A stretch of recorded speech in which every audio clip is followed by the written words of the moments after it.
बिस्मिल्लाहिर्रहमानिर्रहीम। सच बता, तेरे पेट में किसका गुनाह पल रहा है? भाई ने बाल पकड़ते कहा। वो 2 दिन पहले ही दुबई से आए थे। मैंने उन्हें बताया कि ये गुनाह नहीं है। भाभी ने जबरदस्ती मेरा निकाह अपने पागल भाई से करवाया था जो हादसे में मर गया। ये उसका बच्चा है। पर भाभी साफ मुकर गई, बोली तो झूठ कह रही है। भाई ने मुझ पर यकीन न किया और मुझे बहुत मारा और घर से निकाल दिया। मैं नीलज़दा चेहरे के साथ सड़क पर कांपते बैठी थी जब एक आलीशान सफ़ेद गाड़ी मेरे सामने रुकी। अंदर से एक अमीर तरीन शख्स निकला तो मैं उसे देखते ही पत्थर हो गई, क्योंकि वो भाभी का पागल भाई। जब उसने मेरा बाजू मरोड़कर मुझे धकेलते हुए दरवाजे के बाहर निकाला तो मैं तवाज़ुन बरकरार न रख सकी और जीने पर गिर गई। दरवाज़ा मेरे मुंह पर बंद कर दिया गया। अंदर से कफल की आवाज़ आई और मेरे दिल में जैसे कुछ टूट कर बिखर गया। सारा मोहल्ला जानता था कि मेरे भाई को जब गुस्सा आता है वो किसी की नहीं सुनता, मगर आज उसने मुझे नहीं सुना, सिर्फ भाभी की बात पर एतबार कर लिया, जिसने मेरी पूरी सच्चाई को एक जुमले में झूठ बना दिया। मैं आहिस्ता आहिस्ता खड़ी हुई। मेरे पैर में मोच आ गई थी और जिस्म पर मार के निशान थे। मैं नंगे पैर सर्द जमीन पर चलते हुए गली के कोने तक पहुंची। हर कदम पर दर्द था, मगर अंदर का जख्म जिस्म से ज्यादा गहरा था। मेरे पास न कोई मोबाइल था, न कोई दोस्त जिसे फोन करती, न कोई रिश्तेदार जो मुझे पनाह देता। एक वक्त था जब मैं इन्हीं गलियों में हंसती खेलती फिरती थी और आज मैं इन्हीं गलियों में इबरत बनी हुई थी। मैंने एक दुकान के बाहर बिछी बेंच पर बैठने की कोशिश की, मगर मालिक ने गुस्से से कहा, उठ यहाँ से, गाहक आ रहे, तमाशा न बन। मैं वहां से हट गई और फुटपाथ पर बैठ गई। एक बूढ़ी औरत ने करीब आकर पानी की बोतल दी और बगैर कुछ कहे आगे बढ़ गई। उसकी खामोशी में भी एक मेहरबानी थी जो मेरे अपनों से नहीं मिली। कुछ वक्त गुजरा, दिन ढलने लगा और सर्दी बढ़ने लगी। मैंने अपने दुपट्टे को मजबूती से लपेटा, मगर वो हवा को रोकने के काबिल ना था। पेट में पलता बच्चा मुसलसल हलचल कर रहा था, जैसे मुझे तसल्ली दे रहा हो कि वो मेरे साथ है। मैंने दिल दिल में उससे बातें करना शुरू की। बेटा, हम तन्हा नहीं हैं, ना ही गुनहगार हैं। वक्त बदलेगा, मैं वादा करती हूँ। रात के अंधेरे में जब सब अपनी पनाहों में छुप चुके थे, मैं एक पार्क में लकड़ी के बेंच पर लेट गई। कई घंटे गुजरते रहे। कहीं से कुत्ता भौंकता, कहीं से नशेइयों की आवाजें आती, पर मुझे किसी चीज से डर नहीं लग रहा था, क्योंकि असल डर तो मेरे अपनों ने ही खत्म कर दिया था। नींद और जागने के बीच अचानक किसी ने मेरे कंधे पर हाथ रखा। मैं घबरा कर उठी। एक नौजवान खड़ा था, शायद किसी एनजीओ का वर्कर था। उसने नर्म लहजे में कहा, आपको मदद की जरूरत है? मैंने उसकी तरफ देखा और आहिस्ता से नफी में सर हिलाया। आप यहाँ क्यों बैठी हैं इस हालत में? उसने दोबारा पूछा। मैंने सिर्फ इतना कहा, मेरी कोई जगह नहीं रही। वो कुछ लम्हे सोचता रहा, फिर बोला, अगर आप चाहें तो हम आपको खवातीन के शेल्टर होम में ले जा सकते हैं, वहाँ महफूज होंगी। मैंने नजरें झुकाई और कहा, क्या वहाँ कोई मुझसे मेरे गुनाह का सबूत नहीं मांगेगा? वो लम्हे भर को खामोश हुआ, फिर बोला, नहीं, वहाँ बस आपकी हिफाजत का वादा है। मैंने थोड़े तजुब्जुब के बाद हाँ में सर हिला दिया। वो मुझे एक सफ़ेद वैन में बिठाकर शेल्टर होम ले गया। मैं उसकी गाड़ी में बैठी तो दिल धड़कने लगा। न जाने कितने सवाल थे जो जहन में गर्दिश कर रहे थे, लेकिन जबान कंग थी। उसने गाड़ी का एयर कंडीशन नरम कर दिया और एक हाथ से गाड़ी चलाते हुए दूसरे हाथ से पानी की बोतल मेरी तरफ बढ़ाई। पियो, तुम्हें कमजोरी हो रही है, उसने कहा। मैंने बोतल पकड़ ली। होंठ हल्के से भीगे, पर जबान पर अब भी कुछ ना आया। कुछ देर वो खामोशी से गाड़ी चलाता रहा और अचानक बोल पड़ा, मैं तुम्हें ले जा रहा हूँ एक ऐसी जगह जहाँ तुम महफूज होगी, जहाँ तुम्हें कोई और नहीं कहेगा कि तुम गुनहगार हो। गाड़ी एक पुरसुकून इलाके में दाखिल हुई। दोनों तरफ फूलों वाले दरख्त, साफ सड़कें और बड़े बड़े घर। मुझे लगा जैसे मैं किसी और ही दुनिया में आ गई हूँ। उसने एक खूबसूरत सफेद बंगले के सामने गाड़ी रोकी। गेट खुदकार खुल गया। मैं हैरान थी कि एक दिन वो लड़का जो पागल समझा जाता था, आज इतना मोहज़्ज़ब, इतना बावकार कैसे लग रहा है। हम अंदर दाखिल हुए तो एक साफ सुथरा लाउंज नजर आया। अंदर हर चीज मुनज़्ज़म, फर्नीचर जदीद, दीवारों पर आर्ट के खूबसूरत टुकड़े और एक नरम रोशनी। ये तुम्हारा नया घर है, उसने कहा, जब तक तुम खुद चाहो। मैंने नजर झुका ली। वो मुझे एक कमरे में ले गया जहाँ एक सिंगल बेड अलमारी और खिड़की के करीब बैठने के लिए एक आरामदेह कुर्सी थी। ये कमरा सिर्फ तुम्हारे लिए है। मैंने उससे पूछा, तुम कब से यहाँ हो? उसने जवाब दिया, पिछले 2 सालों से। जब मैं सेहतियाब हुआ तब ये जगह खरीदी। और तुम्हारे घर वाले? वो हल्के से मुस्कुराया। वही लोग जिन्होंने मुझे दफन समझा अब मेरे लिए मर चुके हैं। कमरे में बैठते ही मैंने खिड़की खोली। ताज़ा हवा ने मेरे चेहरे को छुआ। दिल जैसे सांस लेने लगा। थोड़ी देर के बाद वो दोबारा आया। हाथ में एक बैग था जिसमें मेरे लिए चंद कपड़े, तौलिया और जाती अशिया थी। अब तुम यहाँ महफूज हो। कल से तुम्हें एक डॉक्टर के पास भी ले जाऊंगा। तुम और बच्चा दोनों की देखभाल जरूरी है। अगले दिन वो वाकई मुझे एक प्राइवेट क्लिनिक ले गया। डॉक्टर एक नरम लहजे वाली औरत थी जिसने मुकम्मल चेकअप किया। माँ में काफ़ी तनाव है मगर बच्चा बिल्कुल ठीक है, उसने बताया। वापसी पर उसने कहा, आइंदा तुम्हें कोई फिक्र नहीं होनी चाहिए, हर महीने डॉक्टर के पास चलेंगे। घर वापस आकर मैंने उसे चुपचाप किचन में खाना बनाते देखा। ये सब तुम खुद करते हो? हाँ, सीख लिया है, तन्हाई सब कुछ सिखा देती है, वो बोला। मैंने कहा, क्या मैं मदद कर सकती हूँ? उसने हंसते हुए कहा, अब ये तुम्हारा घर है, जो चाहो जब चाहो। उसी रात मैंने उसे छत पर बैठे देखा। मैं भी खामोशी से साथ बैठ गई। नीचे शहर की रोशनियां झिलमिला रही थी। तुम्हें कैसे पता चला कि मैं इस हाल में हूँ? नहीं पता था, बस इत्तेफाक था। तुम्हें देखकर मुझे खुद पर शक हुआ, तुम हो या मेरा वहम। और फिर दिल नहीं माना कि तुम मेरी जिंदगी से यूं गायब हो जाओ। चंद दिनों में वो घर जैसे मेरी पहचान बन गया। वो मेरे लिए नाश्ता तैयार करता, दोपहर को काम पर चला जाता और शाम को वापसी पर मेरे साथ बैठकर बातें करता। हमने एक मुश्तरका ज़बान ढूंढ ली थी जिसमें न शिकायत थी न शिकवा, बस मौजूदगी थी। एक रोज़ मैंने देखा वो घर के एक कमरे में कुछ लकड़ी के फ्रेम्स बना रहा है। मैं करीब गई तो देखा वो बच्चों के लिए नन्ही कुर्सी और मेज़ बना रहा था। ये तुम खुद बना रहे हो? मैंने हैरत से पूछा। हाँ, वो बोला। जब अस्पताल में था तो वहाँ की वर्कशॉप में लकड़ी का काम सीखा। मैंने अगले दिन खुद बावर्ची खाने में जाकर कुछ पकाने की कोशिश की। चूल्हा जलाकर रोटी पकाने लगी तो वो आकर हंसा। ये रोटी है या नक्शा? मैंने भी मुस्कुराकर जवाब दिया, इब्तिदा है, वक्त के साथ नक्शा मुकम्मल हो जाएगा। इसी हंसी मजाक में हमारी जिंदगी की तलखियां छुपने लगी। उसने मुझे कभी मेरे माजी का ताना नहीं दिया। एक दिन मैं उसके साथ करीबी मार्केट गई। वो मेरे लिए कुछ जरूरी चीजें खरीद रहा था। एक खातून ने दूर से पहचान कर आवाज दी, अरे ये तो वही अली है ना? अली ने उसकी तरफ देखा मगर जवाब दिए बगैर मेरी तरफ मुड़ गया। चलो, देर हो रही है। गाड़ी में बैठते ही मैंने कहा, तुम्हारे जानने वाले अब भी तुम्हें पहचानते हैं? वो बोला, बस शक्ल पहचानते हैं, कहानी नहीं, और मैं चाहता भी नहीं कि कोई पुरानी बातें करे। अगले दिन उसने मुझे एक खाली कमरा दिखाया। ये बच्चों का कमरा होगा, तुम चाहो तो उसकी दीवारें खुद सजा सकती हो। मैंने कमरे की दीवार पर हाथ फेरा, फिर पिंक और सफ़ेद रंग के इम्तिजाज का कहा। कुछ दिनों में कमरा एक नन्हे मेहमान के इस्तकबाल के लिए तैयार होने लगा। एक दिन मैंने उसे लाउंज में बैठे देखा। हाथ में एक किताब थी और चेहरे पर संजीदगी। मैंने आकर पूछा, क्या पढ़ रहे हो? बच्चों की तरबियत पर एक किताब है, वो बोला। मैं चाहता हूँ कि हमारा बच्चा सिर्फ महफूज ही ना हो बल्कि शऊर और वक़ार के साथ बड़ा हो।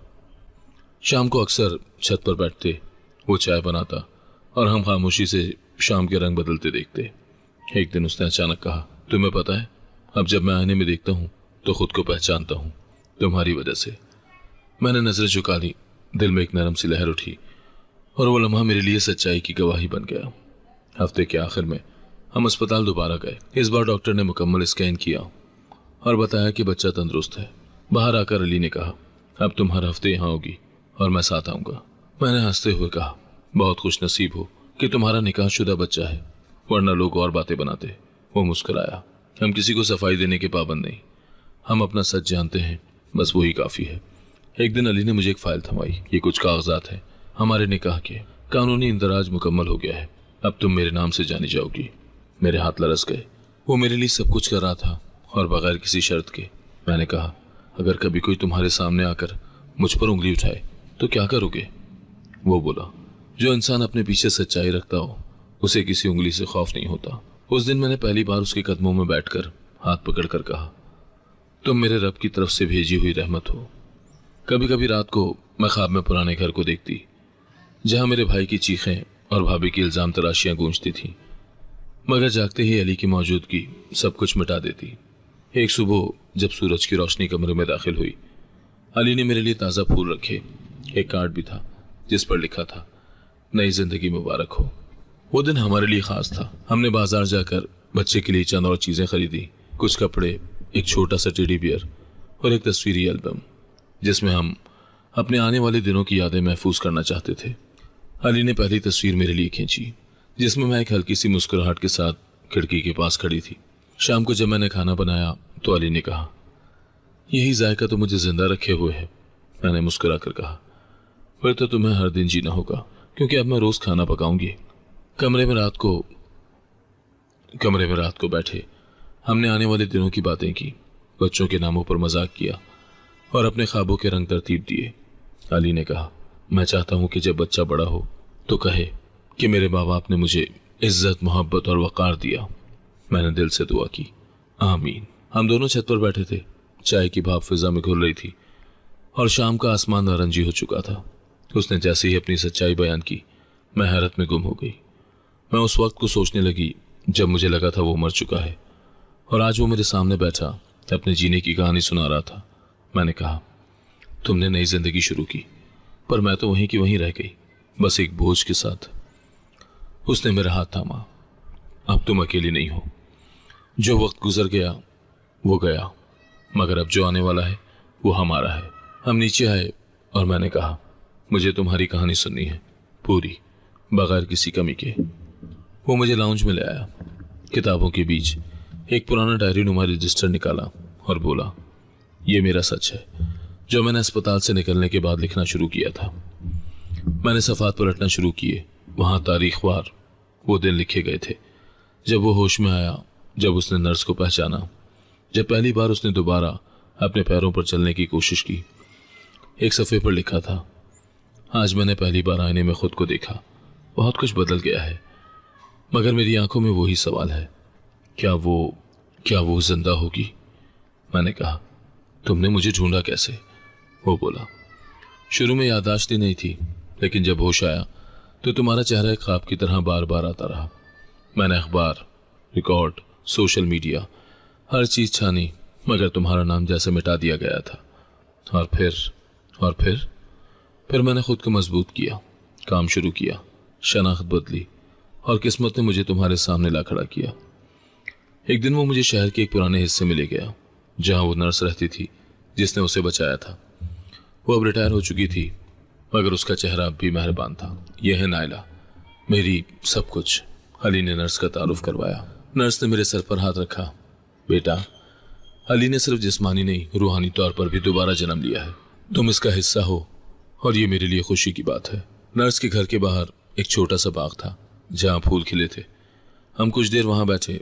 उसने अपनी ज़िंदगी की कुछ मज़ीद बातें बताईं, कैसे अली को बचाने के लिए वो अक्सर अपनी तनख्वाह का कुछ हिस्सा दवा में खर्च करती रही। तुम खुशकिस्मत हो कि तुम्हें अली जैसा शख्स मिला और अली खुशकिस्मत है कि तुमने उस पर एतबार किया। घर वापसी पर मैंने अली से कहा, तुम्हारी ज़िंदगी की ये कहानी हर किसी को सुननी चाहिए। वो बोला, शायद एक दिन मैं सब कुछ लिखूंगा, मगर अभी मेरा सच तुम हो, सिर्फ तुम। कुछ दिन के बाद मैंने फैसला किया कि माजी के हर कोने को देखना है ताकि दिल मुकम्मल साफ हो सके। मैंने कहा, मुझे उस घर जाना है जहां से मैं निकाली गई थी, बस एक बार, खामोशी से। अली थोड़ा चौंका, फिर बोला, ठीक है, मगर मैं तुम्हारे साथ चलूंगा, दरवाजे पर खड़ा रहूंगा। अगर तुम्हें एक पल को भी गैर महफूज महसूस हो तो फौरन वापस लौटेंगे। हम दोनों चुपचाप उस मोहल्ले पहुंचे। वही गलियां, वही दरो दीवार, मगर मेरा चेहरा अब पहले जैसा न था। वही दरवाज़ा, वही घर। मैंने दरवाजे के बाहर खड़े होकर चंद लम्हे आंखें बंद रखी। मेरी भाभी खिड़की से झांक रही थी, शायद पहचान गई थी, पर दरवाज़ा नहीं खोला। मैंने कहा, चलो अली, हमें यहाँ कुछ नहीं मिलेगा, हम सिर्फ सच्चाई से आगे बढ़े हैं और यही हमारी फतह है। वापसी पर हमने एक सड़क के किनारे छोटे से कैफे में चाय पी। अली ने कहा, तुम अब पहले से भी ज़्यादा मजबूत हो गई हो। अगले दिन अली ने एक वकील से मुलाकात का बंदोबस्त किया। उसने कानूनी तौर पर वो तमाम दस्तावेज़ात तैयार करवाई जिनसे मेरा और बच्चे का मुस्तकबिल महफूज हो सके। हमने एक नया नाम चुना जिस पर घर की हर चीज़ का इंदराज होने लगा। मेरे दिल में कई बार ख्याल आया कि ये सब ख्वाब है, मगर हर दिन एक नई हकीकत सामने लाता। एक दिन अली मेरे लिए कपड़े लेकर आया। मैंने कहा, अब तो मैं एक मुकम्मल बीवी लगने लगी हूँ। वो मुस्कुराया, तुम हो ही मेरी बीवी और अब सब कुछ कानूनन भी वैसा ही है। मैंने उसके लिए एक तोहफा दिया, एक छोटा सा फ्रेम जिसमें हमारे बच्चे की अल्ट्रासाउंड रिपोर्ट की कॉपी थी और नीचे लिखा था, हमारी दूसरी जिंदगी की पहली तस्वीर। उसने फ्रेम को चूम कर अलमारी में रखा और कहा, यह हमारा पहला खजाना है। उन दिनों मैंने अपने अंदर एक नया जज्बा महसूस किया। मैंने घर में पौधे लगाना शुरू किए, अली के लिए खाने के नए तजुर्बे किए और शाम को हम बच्चों के नामों पर बहस करते। कभी वो माहम कहता, कभी मैं आयान का नाम लेती, और यूं वक्त हंसी में गुजरने लगा। हमने एक साथ बच्चों की किताबें पढ़ना शुरू की ताकि जब वक्त आए हम बेहतर वालिदैन बन सके। हमने पुरानी सिलाई मशीन की मरम्मत करवाई और बच्चे के लिए छोटे छोटे कपड़े सीने लगे।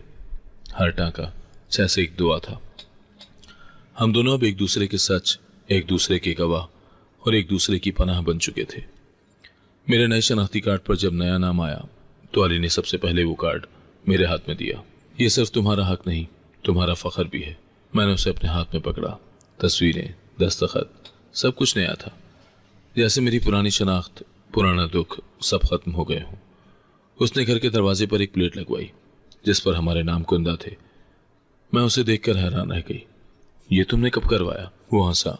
जिस दिन तुमने मुझे अपनी जिंदगी का दूसरा मौका दिया था, उसी दिन दिल में फैसला कर लिया था कि अब तुम्हें अपना बनाना है पूरी दुनिया के सामने। हमने जिंदगी के छोटे छोटे कामों में एक नज्म पैदा कर ली थी।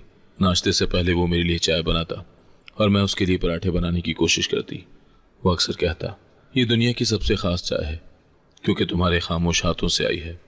एक दिन हमने करीबी स्कूल का चक्कर लगाया जहां वो चाहता था कि बच्चा आगे जाकर पढ़े। मैंने कहा, अभी तो वो दुनिया में भी नहीं है और तुमने स्कूल भी चुन लिया। वो हंसा, क्योंकि मैं चाहता हूँ वो सब कुछ पाए जो मुझे कभी ना मिला। वो एक नया दफ्तर खोलने की तैयारी कर रहा था। मैंने उसके साथ फाइल्स तरतीब देने में मदद की। हमने एक छोटा सा होम ऑफिस बनाया जहां मैं बैठकर उसके साथ काम में शरीक हो जाती। एक दिन मैंने कहा, क्या तुम चाहते हो कि मैं भी कुछ सीखूं? वो बोला, ना सिर्फ सीखो बल्कि सिखाओ भी। तुम में बेपनाह हुनर है, सिर्फ एतमाद की कमी है। मैंने करीबी खवातीन के एक हुनर सीखने वाले मरकज में दाखिला ले लिया। सिलाई, कढ़ाई और बुनियादी कंप्यूटर सीखने लगी। हफ्ते के आखिर पर हम अक्सर शहर से बाहर निकल जाते, कभी दरिया किनारे, कभी पहाड़ों की तरफ। वो अक्सर अपनी जेब से पुराने सिक्के निकालता और दरिया में फेंक देता। ये वो वक्त है जो मैं भूलना चाहता हूँ और पानी में बहा देता हूँ। मैंने भी एक दिन अपना पुराना दुपट्टा दरिया में बहा दिया। उस पर अली ने कहा, अब हम वाकई नए हो चुके हैं हर तरह से। एक दिन उसने मुझे कहा, तुम अपने खानदान के बारे में कुछ नहीं बताती। तुम चाहो तो वापस जा सकती हो, कम से कम उनसे मिल सकती हो। मैंने कुछ लम्हे खामोशी इख्तियार की, फिर कहा, वो दरवाजे बंद हो चुके हैं अली, और कभी कभी बंद दरवाजे खोलने से सिर्फ माजी का शोर ही लौट आता है। उसने मेरी बात समझी और फिर कभी दोबारा जोर नहीं दिया। मैंने कमरे की दीवार पर एक कील ठोंक कर एक खाली फ्रेम लटका दिया। अली ने पूछा, यह खाली क्यों है? मैंने जवाब दिया, यह हमारे बच्चे की पहली तस्वीर के लिए है, जो जब दुनिया में आएगा तो यहाँ सजेगी। वो चुप रहा, सिर्फ मुस्कुराकर सर हिला दिया। एक दिन मैंने मोहल्ले की खातून को रास्ते में सलाम किया। वो मुझे देखकर बोली, बीबी, तुम तो बड़े आदमी की बीवी लगती हो। मैंने दिल में सोचा, मैं अब किसी बड़े आदमी की बीवी हूँ, एक अजीम इंसान की, जिसने मुझे मेरी पहचान दी। महीने के आखिर में अली ने मेरे नाम से एक बैंक अकाउंट खोला। ये तुम्हारी मेहनत की कमाई का ठिकाना होगा, उसने कहा। मैंने पहला चेक अपनी सिलाई क्लास की फीस के लिए काटा और दिल में अजीब खुशी महसूस की। एक दिन अली बीमार पड़ गया। मामूली बुखार था, मगर मैंने उसका बेहद ख्याल रखा। मैंने गर्म पानी, दवा और उसे आराम की मुकम्मल सहूलत दी। वो बोला, तुम तो माँ बनने से पहले ही माँ जैसा ख्याल रखने लगी हो। मैंने हंसकर कहा, मोहब्बत में सब कुछ सीखा जा सकता है अली। हम दोनों ने घर की दीवारों पर खुद से हाथ की लिखी तहरीरें चस्पा की। दुआएं, ख्वाब, उम्मीदें एक जगह हमने लिखा, यह हमारा नया जहां है। यहाँ सिर्फ सच रहता है, सिर्फ मोहब्बत बोली जाती है। हर रात सोने से पहले वो मेरे पेट पर हाथ रखकर बच्चे से बात करता, बेटा, तेरी माँ बहुत बहादुर है। जब तू आएगा दुनिया तुझे मुकम्मल पाएगी। मैं आंखें बंद करके सुनती और रब का शुक्र अदा करती कि उसने मुझे एक नई जिंदगी दी, ना सिर्फ जिस्मानी बल्कि रूहानी तौर पर भी। ये जिंदगी अब सिर्फ गुजर नहीं रही थी, ये मुकम्मल हो रही थी। हर दिन एक कदम आगे, हर लम्हा एक नई पहचान की जानिब। और मैं, जो कभी एक बदनसीबी की अलामत समझी जाती थी, अब एक मोहब्बत की मुकम्मल तस्वीर बन चुकी थी। सुबह का वक्त था। खिड़की के पास बैठी सूरज की किरणों को चेहरे पर महसूस कर रही थी जब अली मेरे लिए नाश्ता लेकर आया। ट्रे में चाय, पराठे और ताज़ा फल थे। आज तुम्हें कुछ नया पहनाना है, वो बोला। मैंने पूछा, क्या मौका है? वो हंसा, ये एक आम दिन है मगर हमारा खास है। फिर वो अलमारी से एक खूबसूरत नीला लिबास निकाल कर लाया जो मेरे अंदाजे के बिल्कुल मुताबिक था। नाश्ते के बाद हम बाहर निकले। वो मुझे एक ऐसे बाजार ले गया जहाँ सब कुछ बच्चों के लिए था। मैंने हैरत से एक एक चीज़ को देखा, नन्हे जूते, झुनझुनियाँ, रंगीन कपड़े। अली ने कहा, जो तुम्हें पसंद आए उठा लो। मैंने झिझकते हुए एक सफ़ेद कपड़ों का सेट उठाया जिस पर छोटे सितारे बने थे। ये ठीक है? मैंने पूछा। ये बहुत ख़ास लग रहा है, उसने फ़ौरन कहा। हमने बच्चों का एक आरामदेह बिस्तर भी खरीदा जिस पर वो ख़ास तौर पर बज़िद था कि वो खुद घर जाकर जोड़ेगा। शाम तक हम थक गए लेकिन दिल में एक अजीब सी ताजगी थी। वापसी पर उसने आइसक्रीम खरीदी और पार्क के किनारे हमने साथ बैठकर खाई। एक बच्चे ने करीब आकर कहा, आंटी आपके पेट में बच्चा है? मैंने हंसकर कहा, हाँ, तुम्हें कैसे पता चला? वो बोला, मेरी मामा ने भी ऐसे पेट में मुझे रखा था। घर वापस आकर अली ने वो बिस्तर खुद जोड़ा। मैं उसे देखती रही, उसके माथे पर पसीना, हाथों में लकड़ी के पुर्जे और चेहरे पर संजीदगी। जब बिस्तर मुकम्मल हो गया उसने कहा, अब ये हमारा पहला तोहफा है अपने बच्चे के लिए। मैंने एक शीशे के जार में वो सब खिलौने रखे जो हम खरीद कर लाए थे। हर खिलौना जैसे हमारे नए सफ़र की अलामत था। 2 दिन के बाद अली ने कहा, मैंने तुम्हारे लिए एक मुख्तसर फ़ोटो सेशन का बंदोबस्त किया है। तुम्हारी यादें सिर्फ दिल में नहीं, तस्वीरों में भी होनी चाहिए। मैंने थोड़ा झिझकते हुए पूछा, किसके लिए? हमारे लिए और इस बच्चे के लिए जो एक दिन इन तस्वीरों को देखकर कहेगा, मेरी माँ कितनी खूबसूरत थी। वो बोला। फोटोग्राफर घर आया। मैंने नीले लिबास के साथ हल्की ज्वेलरी पहनी और अली ने मेरी तस्वीरें खींची, कभी खिड़की के पास, कभी नर्सरी के साथ, कभी किताबें पढ़ते हुए। उसने कहा, ये तस्वीरें सिर्फ एक माँ की नहीं, एक मुकम्मल औरत की हैं जिसने खुद को खुद बनाया है। उस हफ्ते मैंने अली के साथ मिलकर नर्सरी को मजीद सजाया। हमने दीवारों पर स्टिकर्स लगाए, खिड़कियों पर रंगीन पर्दे डाले और एक साउंड मशीन भी ली जो बच्चे को सोने में मदद दे सके। अली ने नर्सरी के दरवाजे पर एक तख्ती लगाई, महफूज घोंसला। मैंने अब सिलाई का काम शुरू कर दिया था। मैंने बच्चे के लिए अपने हाथ से पहला कंबल सिया। जब अली को दिखाया तो उसने कहा, यह दुनिया का सबसे नरम कंबल होगा क्योंकि इसे तुम्हारे हाथों ने सिया है, दुआओं से। हम एक दिन करीबी अस्पताल गए जहां अली ने रजिस्ट्रेशन करवाई।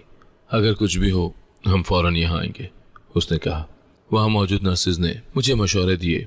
एक ने तो कहा, आप खुश नसीब हैं, आपका शौहर बहुत ख्याल रखने वाला है। मैंने सिर्फ मुस्कुराकर सर हिला दिया क्योंकि अल्फाज कम थे उसकी मोहब्बत को बयान करने के लिए। एक शाम अली मुझे एक मकामी किताब मेला ले गया। हमने एक किताब खरीदी जिसका नाम था माँ की गोद, दुनिया का सबसे महफूज मकाम। एक शाम अली मुझे एक मकामी किताब मेला ले गया। वहाँ बच्चों की कहानियों की किताबें थी। हमने एक किताब खरीदी जिसका नाम था माँ की गोद, दुनिया का सबसे महफूज मकाम। घर आकर अली ने वो किताब पढ़कर सुनाई जैसे बच्चा हमारे दरमियान मौजूद हो। वो हर लफ्ज़ आहिस्तगी से बोलता, हर सफ़ा पलटते वक्त मेरी तरफ देखता जैसे पूछ रहा हो, क्या हम तैयार हैं? मैंने हाँ में सर हिला दिया क्योंकि अब मैं सिर्फ जिस्मानी तौर पर नहीं, ज़हनी तौर पर भी तैयार थी। जिंदगी में पहली बार मैं मुस्तकबिल का सोचकर मुस्कुरा रही थी। रात को मैंने उसे कहा, मैं चाहती हूँ हमारा बच्चा तुम जैसा हो, खामोश, मजबूत और मोहब्बत से लबरेज। अली बोला, मैं चाहता हूँ वो तुम जैसा हो, बाहिम्मत, सच्चा और माफ़ करने वाला। हम दोनों ने एक साथ कहा, या फिर हमारा इम्तिजाज हो। वो दिन वाकई मेरी ज़िंदगी का हसीन तरीन दिन बन गया, न इसलिए कि हमने कुछ ख़रीदा या तस्वीरें बनवाई, बल्कि इसलिए कि हमने अपने आने वाले कल को साथ जीने का वादा किया, मोहब्बत से, तैयारी से और मुकम्मल यकीन से। अली का ऑफिस शहर के पोश इलाके में एक बुलंदोबाला इमारत की 6ठी मंजिल पर था। जब हम लिफ्ट से बाहर निकले तो सामने एक कुशादा रिसेप्शन था जिस पर उसका नाम चमकदार हरूफ में लिखा था। रिसेप्शनिस्ट ने हमें देखते ही मुअद्दब लहजे में कहा, सर आपकी मीटिंग 10 बजे है, कॉन्फ्रेंस रूम तैयार है। अली ने मुस्कुराकर सर हिलाया और मुझे साथ लिए अंदर की तरफ बढ़ा। हम एक वसी शीशे वाले कमरे में दाखिल हुए जहां एक बड़ी मेज़, कई फाइलें और एक साइड पर सॉफ्ट बोर्ड पर अली की तस्वीरें लगी थी। इनामात, अवार्ड्स, बिजनेस शोज के कटआउट्स। मैंने हैरत से हर चीज़ को देखा। एक लड़का फाइल लेकर अंदर आया और बोला, सर क्लाइंट का जवाब आ गया है, वो नया मुआहदा साइन करने को तैयार है। अली ने मेरी तरफ देखकर कहा, यह नायला है, मेरी अहलिया और मेरी कंपनी की सबसे बड़ी वजह कामयाबी की। मैंने निगाह झुका ली, मगर दिल के अंदर कहीं फख्र महसूस हुआ, ऐसा फख्र जो हमेशा छीन लिया गया था। अली ने मुझे कॉन्फ्रेंस रूम दिखाया, अपनी टीम से मिलवाया, जिन्होंने बड़ी इज्जत से सलाम किया। हर शख्स की ज़बान पर सर का एहतराम था और मैं सोचने लगी, ये वही अली है जिसे कभी पागल, नामुकम्मल और बोझ समझा जाता था। दोपहर के वक्त उसने मुझे ऑफिस के कैफे में बिठाया, जहां उसने खुद मेरे लिए सैंडविच और जूस मंगवाया। ये सब तुम्हारा है, वो बोला। ये कंपनी, ये लोग, सब उस वक्त की याद दिलाते हैं जब किसी ने मुझे कबूल नहीं किया था, सिवाय तुम्हारे। मैंने कहा, मैं तो सिर्फ वक्त के साथ चलती रही, तुमने अपने आप को बनाया है और ये तुम्हारी मेहनत का सिला है। उस दिन मैंने उसे मुकम्मल तौर पर एक नए रूप में देखा, जो बिजनेस का माहिर था, फैसला लेने वाला, लेकिन घर आकर वही अली बन जाता जो मेरे लिए दूध गर्म करता, रात को मेरे पांव दबाता। एक दोहरी पहचान, एक मुकम्मल इंसान। अगले दिन उसने कहा, मैं चाहता हूँ तुम भी इस कंपनी का एक हिस्सा बनो, चाहो तो क्लाइंट्स देख लो या क्रिएटिव टीम का हिस्सा बनो। मैंने कुछ देर सोचा, फिर कहा, मैं बच्चों के सेक्शन में काम करना चाहती हूँ, कुछ ऐसा बनाना चाहती हूँ जो माओ के लिए हो। उसने फौरन हाँ में सर हिलाया। तुम जो भी चाहो उस पर काम करो, मैं तुम्हारे साथ हूँ। मैंने कंपनी के बच्चों के डिपार्टमेंट के लिए एक नया प्रोजेक्ट तैयार किया, पहला लम्स के नाम से। उसका मकसद नौज़ायदा बच्चों के लिए ज़रूरियात की अशिया तैयार करना था, नरम कपड़े, हिफाजती कंबल और माओ के लिए गाइड बॉक्स। अली ने उस प्रोजेक्ट के लिए एक पूरी टीम मुख्तस की और मुझे उसका लीडर बनाया। पहली मीटिंग में जब मैंने सबको प्रोजेक्ट का विजन समझाया, सबने तालियां बजाई और मेरी आंखों में नमी आ गई। लेकिन इस बार ये आंसू कमजोरी के नहीं, कामयाबी के थे। एक हफ्ते के बाद हमने प्रोजेक्ट के लिए एक छोटा सा शोरूम खोला, जहां अली ने मेरी तरफ देखकर कहा, यह तुम्हारी पहचान है और हमारा मुस्तकबिल। मीडिया ने जब उस प्रोजेक्ट की रिपोर्टिंग की तो मेरे नाम के साथ डायरेक्टर का टैग लगा। मेरे भाई का चेहरा एक लम्हे को मेरे जहन में आया और दिल ने कहा, काश वो आज मुझे देख सकता। हम रोज रात को दफ्तर से वापसी पर देर तक बात करते, अगले दिन के प्लान्स बनाते, और जब मैं थक जाती अली कहता, तुम माँ हो, आराम करना भी फर्ज है। एक शाम अली मेरे लिए एक सरप्राइज लेकर आया, मेरे वालिदैन की पुरानी तस्वीर, जिन्हें उसने मेरे भाई की पुरानी सोशल मीडिया पोस्ट से ढूंढकर प्रिंट करवाया था। मैंने तस्वीर हाथ में ले ली, दिल एकदम धड़का और आंखों से खामोश आंसू बह निकले। मैंने ये तस्वीर हमेशा अपने कमरे की दीवार पर चाही थी। मैंने कहा, अब ये तुम्हारे कमरे में होगी और हर दिन तुम्हें बताएंगी कि तुम तन्हा नहीं हो। वो बोला। मैंने फैसला किया कि प्रोजेक्ट की आमदनी का कुछ हिस्सा उन ख़वातीन की मदद के लिए वक्फ करूंगी जो मेरे जैसे हालात से गुजर चुकी हों। हमने एक नया फंड शुरू किया और नाम रखा दूसरा जन्म। उस फंड से हमने बेसहारा माओ को छोटा सा कमरा दिलाया, एक सिलाई मशीन खरीद कर दी, और जब मैंने उसे बताया ये तुम्हारा हक है, खैरात नहीं, वो रोने लगी। उस हफ्ते अली ने मुझे एक तकरीब में ले जाना चाहा, जहां उसे बिजनेसमैन ऑफ द ईयर का अवार्ड मिलने वाला था। मैंने खास लिबास पहना और पहली बार अपनी हैसियत के साथ किसी अवामी मकाम पर खड़ी हुई। जब उसका नाम पुकारा गया, वो स्टेज पर गया और अपनी तकरीर में बोला, यह अवार्ड मेरी बीवी नायला के नाम है, जिसने मेरे खामोश होने पर भी मुझे सुना, मेरे टूटने पर मुझे जोड़ा और जिसकी आंखों में मेरा यकीन छुपा था। सारे हॉल में तालियां बजने लगी और मेरी आंखों में चमक आ गई। उस लम्हे मैंने दिल में कहा, आज मैं सिर्फ एक माँ नहीं, एक शरीक हयात भी हूँ और एक काबिल फ़ख्र औरत भी। हम दोनों ने आखिरी हफ्तों में घर के काम इस अंदाज में तरतीब दिए कि मेरा आराम में कोई खलल ना हो। अली ने बाकायदा एक शेड्यूल बनाया जिस पर लिखा था, नायला की नींद, दवा, वर्जिश और हंसी लाजमी है। मैं जब भी उसे पढ़ती हंस देती और वो कहता, ये मेरा मैनिफेस्टो है क्योंकि तुम ही मेरा सब कुछ हो। मैंने अस्पताल के अमले से मुलाकात की, डॉक्टर्स और नर्सों से अली ने सब तफसील जान ली थी।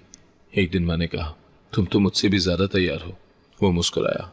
एक वक्त था जब मेरे बचपन के लिए कुछ भी वाज़ेह न था और आज मैं अपने बच्चे के इस्तकबाल के लिए हर पल गिन रहा हूँ। मैं दिन रात अपने हाथों से नन्हे जूते, टोपियाँ और रुमाल सिए। मेरी सिलाई अब सिर्फ हुनर नहीं, मोहब्बत बन चुकी थी। कमरे की एक दराज में हमने बच्चे के लिए चॉकलेट्स, खुशबूदार तेल और उसके छोटे कपड़ों का बंदोबस्त कर रखा था। अली अक्सर कहता, ये सिर्फ एक बच्चा नहीं, एक नेमत है जो हमारे जख्मों पर मरहम बनकर आ रहा है। पैदाइश से एक दिन पहले अली ने नर्सरी के दरवाजे पर एक नया बोर्ड लगाया, हमारी रोशनी जल्द आ रही है। हमने एक साथ कुरान की तिलावत की, दुआ की और सो गए। रात के आखिरी पहर मेरे दर्द शुरू हो गए। मैंने अली को जगाया। वो फौरन तैयार हो गया, जैसे महीनों से इसी लम्हे का इंतजार हो। अस्पताल के सफर में अली ने मेरा हाथ थामे रखा, हर सांस के साथ मुझे दिलासा देता रहा। जब मैंने कराते हुए कहा, अली अगर कुछ हो जाए तो, वो फौरन बोला, कुछ नहीं होगा, तुम महफूज हो, मेरा बच्चा महफूज है। मैंने अल्लाह से बहुत दुआ की है। ऑपरेशन थिएटर के बाहर वो मुसलसल दुआएं पढ़ता रहा। नर्स आई और कहा, बेटी की पैदाइश हो गई है, माँ भी ठीक है। अली की आंखें भर आईं, मगर वो रोया नहीं, सिर्फ सर झुकाकर शुक्र अदा किया। मुझे जब होश आया, पहला चेहरा जो देखा वो अली का था। हाथ में हमारा बच्चा था। मैं वो बोला, इसे देखो, तुम जैसा कुछ, मुझ जैसा कुछ और दुआओं जैसा सब कुछ। मैंने पहली बार अपने बेटे को गोद में लिया। उसकी उंगलियां मेरी उंगलियां थामने लगी। अली ने कहा, इसने तुम्हें पहचान लिया है, वो जानता है तुम वो माँ हो जिसने उसे दर्द में भी खुशी दी। हमने अपने बच्चे का नाम रखा एलियान, मतलब रोशनी लाने वाला। अली ने उस नाम के मायने कई दिन पहले तय कर लिए थे और पैदाइश के बाद रजिस्ट्रेशन के वक्त फौरन फॉर्म पर लिख दिया। अस्पताल के दूसरे दिन कुछ खवातीन नर्सें आईं जिन्हें अली ने हमारे प्रोजेक्ट पहला लम्स के जरिए हुनर सिखाया था। वो कहने लगी, बाजी आप जैसी माँ बनने की दुआ करते हैं हम, जो खुद भी संभली और दूसरों को भी सहारा दिया। घर वापसी के दिन अली ने नर्सरी को मजीद सजाया था। हर दीवार पर खूबसूरत फ्रेम, एक झूला, एक सफ़ेद पर्दा जिस पर हमारे नाम कुंदा थे। जब मैं अंदर गई तो बच्चे के लिए पहला गाना चल रहा था जो अली ने खुद रिकॉर्ड करवाया था। अगले चंद दिनों में मेहमान आते रहे और सब हैरान होते कि ये वही अली है जो कभी अस्पतालों में वक्त गुजारता था। अब एक बावकार शौहर, मेहरबान बाप और मेरे लिए एक मुकम्मल हमसफर बन चुका था। मैंने खुद को आईने में देखा। जब मैं अंदर गई तो बच्चे के लिए पहला गाना चल रहा था जो अली ने खुद रिकॉर्ड करवाया था। अगले चंद दिनों में मेहमान आते रहे और सब हैरान होते कि ये वही अली है जो कभी अस्पतालों में वक्त गुजारता था। अब एक बावकार शौहर, मेहरबान बाप और मेरे लिए एक मुकम्मल हमसफर बन चुका था। मैंने खुद को आईने में देखा। चेहरा थका हुआ था, मगर आंखों में अजीब सी रोशनी थी, वो रोशनी जो सिर्फ माँ बनने के बाद आती है। अली ने कहा, तुम अब सिर्फ नायला नहीं, तुम हमारी नस्ल की बुनियाद हो। कभी कभी रात को एलियान रोता तो अली उसे गोद में उठाकर कमरे में चक्कर लगाता और कहता, पापा की प्रिंसेस नायला थक गई है, अब अब्बू की बारी है। मैं दूर से देखती और शुक्र अदा करती कि जिंदगी ने मुझ पर मेहरबानी की है। चंद हफ्ते के बाद हम बच्चे को लेकर पार्क गए। अली ने अपने कंधे पर एलियान को बिठाया और मैंने उन दोनों की तस्वीर ली। उस तस्वीर पर मैंने बाद में लिखा, मेरे माजी का अंजाम, मेरे हाल की जीत और मेरे मुस्तकबिल की मुस्कुराहट। अली ने बच्चे के लिए छोटे छोटे परफ्यूम्स और तेल बनवाए और कहा, हम सबको खुशबू पसंद है तो हमारा बेटा क्यों पीछे रहे। उसने एलियान के लिए बच्चों की पहली कहानी भी लिखी जिसका उन्वान था माँ की हथेली पर लिखा ख्वाब।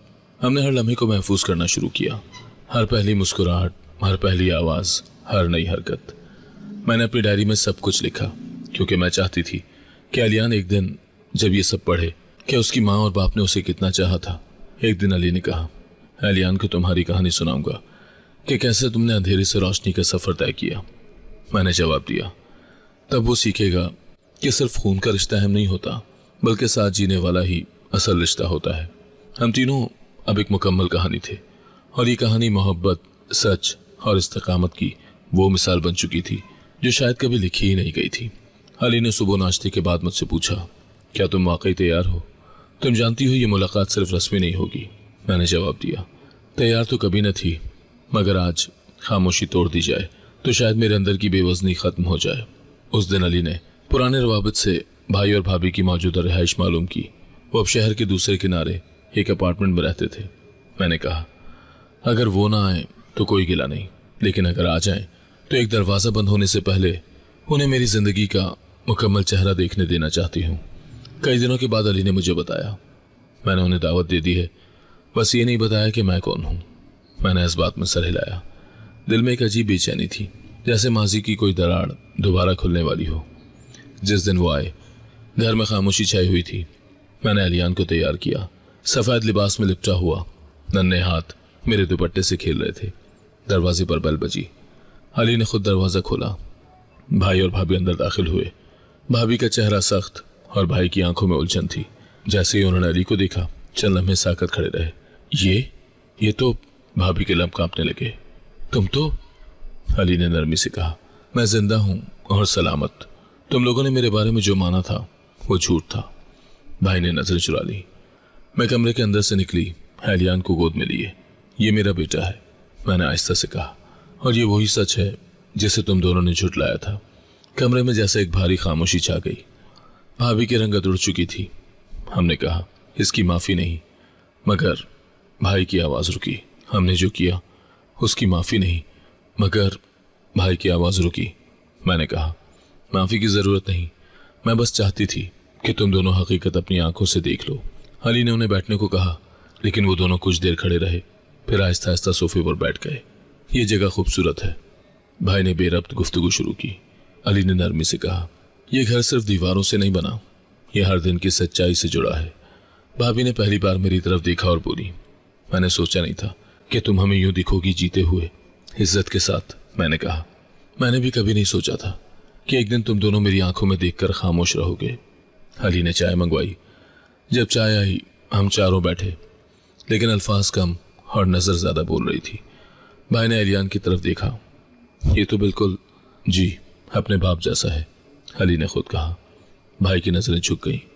क्या तुम लोगों ने मेरी वालिदा को कभी बताया था कि मैं जिंदा हूं? अली ने सीधा सवाल किया। भाभी ने नजरें चुराई। नहीं, हमने सबको वही बताया जो आसान था, मैंने धीमे लहजे में कहा।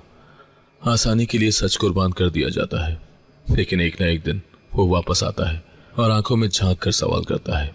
भाई ने कहा, हम यहाँ तुम्हारे लिए कुछ कहने नहीं आए थे, हमें नहीं मालूम था कि तुम हमें यूं बुलाओगे। अली ने जवाब दिया, ना तुम्हें बुलाया ना सजा दी, सिर्फ ये दिखाया कि जिन्हें तुमने मिटा दिया वो दोबारा जन्म ले चुके हैं। मैंने एलियान को भाई के करीब किया। वो हिचकिचाया, फिर हाथ बढ़ाया, मगर एलियान ने मुंह दूसरी तरफ कर लिया। मैंने कहा, शायद खून का रिश्ता हो, मगर एतबार दोबारा जीतना पड़ता है। कुछ देर के बाद वो दोनों उठने लगे। अली ने कहा, हमने तुम्हें कभी इल्जाम नहीं दिया, क्योंकि हमारे पास जिंदगी का कीमती तोहफा था और वो तुम्हारी झूठी दुनिया से बढ़कर था। भाभी ने जाते हुए दरवाजे पर रुककर कहा, तुम दोनों खुश हो और यही तुम्हारी सबसे बड़ी जीत है। दरवाजा बंद हुआ, कमरे में खामोशी छा गई। मैंने अली की तरफ देखा। यह अब मुकम्मल बंद बाब है। उसने कहा, यह बाब बंद नहीं हुआ, मुकम्मल हो गया है, क्योंकि हमने इसे सच्चाई से बंद किया है, ना कि इनके झूठ से। हमने उस दिन के बाद अपने माजी को दोबारा कभी ज़ेरे बहस नहीं लाया। मैंने अली के कहने पर एलियान के लिए एक फ़ोटो एल्बम बनाया, जिसमें हमने पहले दिन से आज तक की हर याद रखी। उसके आखिर में मैंने एक सफ़ा लिखा। ये वो दिन था जब हमने सच को दिखाया और झूठ को जाने दिया। एक हफ्ते के बाद अली ने मुझे कहा, हमारी ज़िंदगियों में जब पुराने लोग आते हैं वो इम्तहान होते हैं, लेकिन अगर हम नरमी से वक़ार से उनका सामना करें तो ये हमारी असली फतह होती है। मैंने जवाब दिया, और सबसे बड़ी फतह यह है कि हम अपने बच्चे को सच के साथ पाल रहे हैं, बगैर किसी छुपावट, बगैर किसी झूठ के। हमने उस दिन नर्सरी में एक नया फ्रेम लगाया जिस पर लिखा था, ये घर उन लम्हों का मुहाफिज है जो खामोशी से जीते गए। एलियान के स्कूल का पहला दिन था। हम दोनों ने रात को उसका यूनिफॉर्म आहिस्ता आहिस्ता इस्त्री किया, बैग चेक किया, लंच बॉक्स में उसकी पसंदीदा चीज़ें रखी और कमरे में उसकी किताबें सलीके से तरतीब दी। अली ने कहा, हमने जितनी मेहनत खुद पर की है, अब इसकी बारी है कि हम इसे महफूज, बाशऊर और बावकार बनाएं। सुबह जब अली ने एलियान को तैयार किया, मैं दरवाजे पर खड़े होकर उन्हें देखती रही। नन्ही सी वर्दी में वो छोटा सा बच्चा आज एक नए सफ़र पर निकल रहा था। गाड़ी में बैठते वक्त एलियान ने कहा, अम्मी आप मेरे साथ नहीं आएंगी? मैंने मुस्कुराकर जवाब दिया, अब तुम बड़े हो गए हो, तुम्हारे अब्बू तुम्हें लेकर जाएंगे और मैं घर से दुआएं दूंगी। अली ने मुझे एक तस्वीर भेजी जिसमें एलियान स्कूल के दरवाजे पर खड़ा था, छोटा सा बैज जैसा, लेकिन आंखों में एतमाद चमकता था। मैंने वो तस्वीर फ्रेम करके नर्सरी के कमरे में लगा दी। हमने जिंदगी को एक तरतीब दे दी थी। अली अब आधा दिन ऑफिस और आधा वक्त हमारे छोटे प्रोजेक्ट्स पर देता था। मैंने ख़वातीन के लिए घरेलू हुनर की क्लासेस शुरू की। हम दोनों ने अपनी कहानी को एक नए रूप में दूसरों के सामने रखना शुरू किया। एक मकामी अखबार ने मेरे प्रोजेक्ट पर फीचर छापा। उन्वान था, वो जो अंधेरे में थी आज दूसरों के लिए चिराग बनी है। मैंने अली को मजमून दिखाया। वो बोला, ये सिर्फ तुम्हारी नहीं, हमारी कहानी है। हमने मिलकर एक छोटी सी लाइब्रेरी खोली जहाँ बच्चों के लिए कहानियाँ, तस्वीरी किताबें और वालिदैन के लिए तरबियती मवाद रखा गया। हर जुमे को हम वहाँ जाते, बच्चों को पढ़ाते, कहानियाँ सुनाते। एक दिन एलियान ने सबके सामने कहा, मेरी अम्मी मुझे रोज़ एक नई कहानी सुनाती हैं और मेरे अब्बू मुझे ख्वाब दिखाते हैं। लोगों ने तालियां बजाई और मुझे लगा कि मेरे अल्फाज मेरे बच्चे के जरिए दुनिया में गूंजने लगे हैं। हमारे घर में एक नया दरख्त भी लगा था जिसे हमने एलियान के पहले दिन के मौके पर लगाया था। अब वो दरख्त बढ़ने लगा था, शाखें फैलने लगी। अली कहता, ये दरख्त हमारी जिंदगी की तरह है, शुरुआत छोटी लेकिन बुनियाद मजबूत। कई बार पुराने दिन जहन में आते, लेकिन अब उनके साथ दुख नहीं था, सिर्फ एक खामोश सच्चाई थी। अली ने मुझे मुकम्मल कर दिया था और मैंने अली को। हमने एक बार नर्सरी में बैठकर अपने पुराने खतूत पढ़े जो अली ने मुझे अपनी डायरी में लिख रखे थे। एक खत में लिखा था, अगर एक दिन तुम मेरे पास आ जाओ तो मैं तुम्हें सब कुछ दूंगा जो दुनिया ने तुमसे छीना था। मैंने वो खत दोबारा उस डायरी में रख दिया और कहा, तुमने वो सब दिया और उससे कहीं ज्यादा। हमने अब कुछ वक्त के लिए एक नई जगह भी घर बनाने का फैसला किया ताकि हमारे प्रोजेक्ट को बढ़ाया जा सके। अली ने कहा, यह महज घर नहीं, एक सोच की बुनियाद होगा जहां सिर्फ इज्जत, हुनर और तालीम की बात होगी। हमने अपने छोटे सफर के लिए एक बस खरीदी जिसे हम मोहब्बत का काफिला कहते थे। उसमें हम गांव, छोटे शहरों और पसमानदा इलाकों में जाते, माओं को तरबियत देते, बच्चों को पढ़ाते। एक दिन एक बूढ़ी औरत ने मेरे हाथ पकड़कर कहा, बेटी, तुमने मर्दों को भी सिखा दिया कि औरत की इज्जत क्या होती है।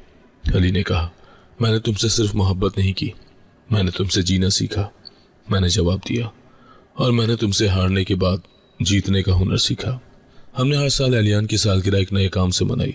पहली सालगिरह हमने 5 बेसहारा औरतों को कपड़े देकर, दूसरी पर स्कूल फीस अदा की, और इस बार हमने 50 दरख्त लगाए। एलियान ने खुद पौधे लगाए और कहा, अम्मी, ये पौधा मेरा दोस्त है, जैसे अब्बू मेरे हीरो हैं। मैं अक्सर रात को छत पर आसमान जाकर देखती और सोचती, कितने लोग होंगे जो जुल्म सहकर थक चुके होंगे। काश उनको भी एक अली मिले, या कम से कम एक वो खुद बन सके जो जुल्म खत्म कर सके। अब अली मेरे सिर्फ शरीक हयात नहीं, वो मेरा अक्स बन चुका है। वो मेरा फैसला, मेरी रोशनी, मेरी तहरीर और मेरी दुआओं का जवाब है। मैंने अपनी जिंदगी की वो किताब बंद कर दी है जिसमें मेरे दुख, मेरी तन्हाइयाँ और मेरी चीखें दर्ज थी। अब एक नई किताब है जिसमें सिर्फ मोहब्बत, अमन और वक़ार है। एलियान अब हर दिन एक नया लफ्ज़ सीखता है और हर बार वो कहता है, अम्मी अब्बू ने मुझे ये सिखाया है और मैं आपको सिखाऊंगा। मैं कहती हूँ, सीखना ख़त्म न करना, क्योंकि ज़िंदगी सीखने का दूसरा नाम है। मेरी कहानी मुकम्मल हो चुकी है, इसलिए नहीं कि हर मसला ख़त्म हो गया है, बल्कि इसलिए कि मैंने अपने दुखों को जीत में बदल दिया है। अली, वो जो कभी पागल कहलाया, आज मेरी पहचान, मेरा मान और मेरी रोशनी है। और जब मैं एक दिन एलियान को अपनी पूरी कहानी सुनाऊंगी तो मैं उसके हाथ में एक किताब दूंगी जिसका उन्वान होगा, मोहब्बत जो पागलपन में छुपी थी। अगर आपको आज की कहानी पसंद आई है तो वीडियो को जरूर लाइक कीजिएगा और अपने दोस्तों के साथ भी शेयर कीजिएगा। और हाँ, अगर आपने अभी तक हमारा चैनल सब्सक्राइब नहीं किया तो जरूर सब्सक्राइब करें। मिलते हैं कल एक नई और दिलचस्प कहानी के साथ। अल्लाह हाफिज।